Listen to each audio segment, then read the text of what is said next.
I identify with these musicians because when I see them get up on stage, when I see them go through and experience what they do on stage, and you can see it in their faces, you can see it means a lot to them.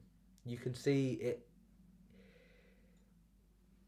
It's a reconciliation with all the bad shit in their life. It's something untainted. It's something that they don't have to compromise on. You know, your marriage might not be going well, but you really like spoken word poetry, and you can get up and you can do that. You you you know, you might not be able to, you might not be very good at like controlling your weight right now, and just had a gastric band put in. Um, but you know, you're really good at playing a ukulele, like, and you like that, and you make people happy doing that.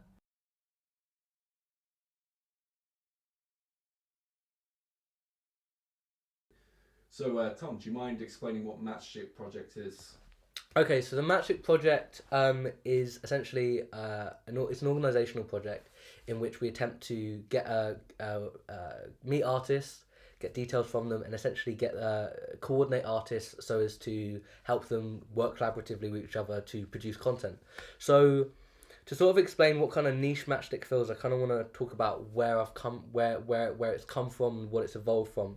So it started over the summer when I was working with my dad, and he runs my parents own property. So my dad's like a handyman. So he's essentially a painter decorator. So I worked with him over summer on that project.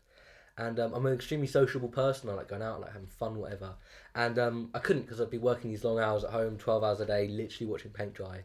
So in the evenings, you know, my friends were at uni or they're abroad or whatever. So I'd be kicking about. I'd kind of frustrated. So I'd just go out. I'd go out on my own. I went clubbing on my own. I go a lot of places on my own, man. I went to a festival on my own once, but basically evening times, late summer this year. I'd go out in the town, bars, see whatever, meet people, or whatever. And this one time I was out in New Cross, and there's this place there called the New Cross Inn. And I walk into the place, I sit down, and there's music playing. And I've heard of open mic events before, but I didn't know what they were or what they're about. So I sit down and I'm drinking and I'm talking to people and whatnot. And I sit next to this woman and I get talking to her, and her name's Angela. And she just starts talking to me about music and whatnot. And then I find out she's an evangelicist. And we start talking about God, and we talk about God for like 45 minutes. She gets her Bible out. We're talking about all these different things. She's a really, really kind, beautiful person. And then she gets up and she's like, "Oh, it's my slot." And I'm like, "What do you mean it's your slot?" And she's like, "Oh." And then she doesn't say anything. She just points as she walks over to the microphone, and she gets up and she starts singing. She I think she was Nigerian. I couldn't tell you what the song she was singing, but she was singing Nigerian, and it made me realize this person that I'd sat down with, who had, you know, kind of, I'd got to know her. I'd learned something about her beliefs, her, you know, the things going on in her life that were good and bad. And then I realised this ordinary person I got to know got up on stage and became something completely else, something completely different, and it completely blew me away, mate. It made me realise what performance can do for people. You could see her face change. The whole way you saw her very face change when you got up on that stage. And from that point on, I was fucking hooked, mate.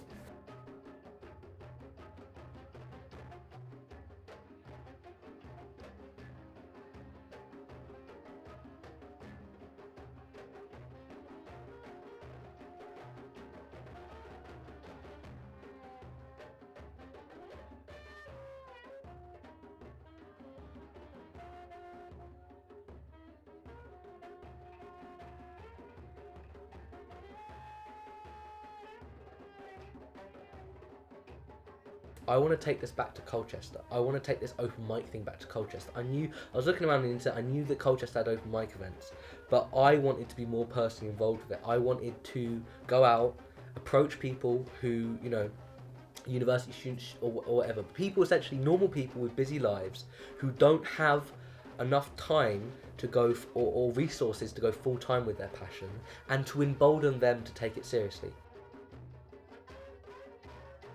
in a way, and bringing them in, giving them the opportunity to perform, supporting them, you know, whatever they need to get up on stage, man. Hugs, beer, you know, cheering fans, a friendly face to look at in the crowd, whatever it takes to get that person up, feeling comfortable enough to get up on that stage. That's what I'm about. So last night we had a gig at Queen Street Brewery, and it was my first one. And most of my acts had switched from this week because I got two shows. I had one last night and I got one next Thursday. Come along. And most of my acts switched to next week. So I had last night I was heading to Queen Street Brewery, knowing that two acts were going to be playing, and that my sound guy wasn't going to be there. So I was going to get there and try and Google how to use this specific soundboard that I'd never seen before. So I was hoping to wing it. That was my intention. In terms of promotion, I hadn't done the posters. Like hadn't done what I thought I would, because you know, when you do something like this, you know, it's called Matchstick Project, but it's got my name on it. I want it to work, so I was kind of nervous about that. And my promotion had been kind of weak, so I was like, the acts aren't going to be there, the numbers aren't going to be there. Do you know what I mean? When you're anticipating something that you care about a lot, you start thinking about all the things that can go wrong.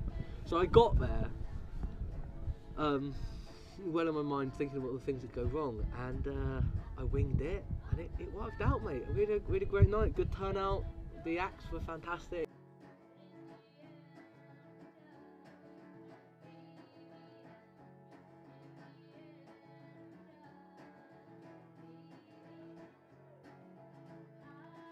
The lineup was Jane W. Thompson. She's a singer-songwriter.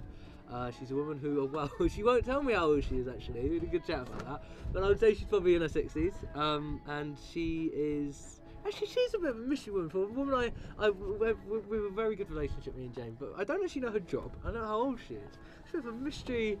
You know, watching this, she's a bit of a mystery woman. But she's great. She's got a heart of gold, and when you hear her music, you can tell she's gone through some stuff, man. Her lyricism really reflects the depth of character that comes from the kinds of having the amount of experience she had.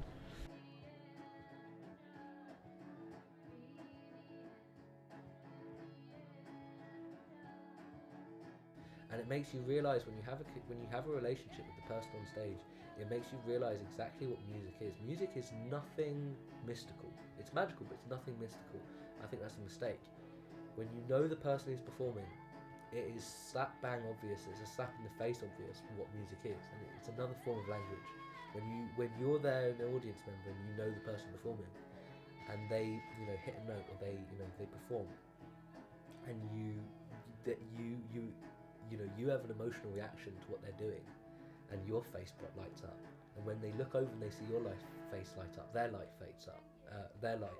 face lights up, and you have a connection. And it's a human thing. It's a conversation.